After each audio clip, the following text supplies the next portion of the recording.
আসসালামু আলাইকুম, সবাইকে স্বাগত জানাচ্ছি এখনকার বাংলা সংবাদে। প্রথমেই সংবাদ শিরোনাম। শুরুতেই জানিয়ে দিব, খামেনি হত্যার প্রতিশোধের তালিকায় ট্রাম্প সহ ১৩ নেতা। এরপর জানিয়ে দিব, খামেনি সহ সব হত্যার বিচার নিশ্চিত করবে ইরান। তারপর জানিয়ে দিব, যুক্তরাষ্ট্রকে চুক্তির প্রতিশ্রুতি মানতে বলল ইরান। সবশেষে জানিয়ে দিব, যুদ্ধবিরতি নিয়ে আলোচনার মধ্যেই গাজায় ইসরায়েলি হামলা, নিহত ৬। এতক্ষণ শুনছিলেন সংবাদ শিরোনাম, এখন বিস্তারিত। তার আগে আপনি যদি ইরানের পক্ষে থাকেন তাহলে ভিডিওটি লাইক করে চ্যানেলটি সাবস্ক্রাইব করে কমেন্টে লিখুন স্ট্যান্ড উইথ ইরান। খামেনি হত্যার প্রতিশোধের তালিকায় ট্রাম্প সহ ১৩ নেতা। ইরানের সর্বোচ্চ নেতা আয়াতুল্লাহ আলী খামেনি হত্যার প্রতিশোধের অংশ হিসেবে টার্গেট করা হতে পারে এমন ১৩ জন বিদেশি নেতার একটি তালিকা প্রকাশ করেছে দেশটির রক্ষণশীল দৈনিক হাম শাহরি। ওই তালিকায় যুক্তরাষ্ট্রের প্রেসিডেন্ট ডোনাল্ড ট্রাম্প, ইসরায়েলের প্রধানমন্ত্রী বেনিয়ামিন নেতানিয়াহু এবং ইউরোপের কয়েকজন শীর্ষ নেতার নাম রয়েছে। প্রতিবেদনের বরাতে এএফপি জানিয়েছে, মধ্যপ্রাচ্য যুদ্ধের প্রথম দিন ২৮ ফেব্রুয়ারি যুক্তরাষ্ট্র ও ইসরায়েলের যৌথ হামলায় আয়াতুল্লাহ আলী খামেনি নিহত হন।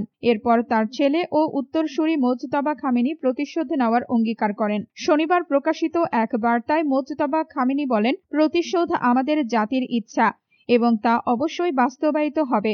যাদের নাম তালিকায় রয়েছে তারা শান্তিপূর্ণ মৃত্যুর আশা নিয়েই কবর পর্যন্ত যাবে। তবে তিনি কারো নাম প্রকাশ করেননি। খামেনি সহ সব হত্যার বিচার নিশ্চিত করবে ইরান। ইরানের পররাষ্ট্র মন্ত্রণালয়ের মুখপাত্র ইসমাইল বাঘেই বলেছেন, প্রয়াত সর্বোচ্চ নেতা আলী খামেনি সহ নিহত প্রত্যেক নাগরিকের হত্যাকাণ্ডের বিচার নিশ্চিত করা সরকারের একটি গুরুত্বপূর্ণ নীতি। তেহরানে এক সংবাদ সম্মেলনে তিনি এই কথা বলেন। এক প্রতিবেদনে এই তথ্য জানিয়েছে কাতার ভিত্তিক সংবাদ মাধ্যম আল জাজিরা। তিনি বলেন, এটি সরকারের স্পষ্ট দায়িত্ব। পররাষ্ট্র মন্ত্রণালয়ও এই প্রক্রিয়ার অংশ। তিনি আরো বলেন, যুক্তরাষ্ট্র ইসরায়েলের কথিত অপরাধের প্রমাণ নথিভুক্ত করতে এবং বিচার নিশ্চিত করতে আন্তর্জাতিক আইন ও কূটনৈতিক সব ধরনের সুযোগ সুবিধা কাজে লাগাবে ইরান। আপনি যদি ইরানের পক্ষে থাকেন তাহলে ভিডিওটি লাইক করে চ্যানেলটি সাবস্ক্রাইব করে কমেন্টে লিখুন স্ট্যান্ড উইথ ইরান। যুক্তরাষ্ট্রকে চুক্তির প্রতিশ্রুতি মানতে বলল ইরান। মধ্যপ্রাচ্য সংকট সমাধানে যুক্তরাষ্ট্রকে অন্তর্বর্তী সমঝোতা চুক্তির প্রতিশ্রুতি পূরণের আহ্বান জানিয়েছে ইরান।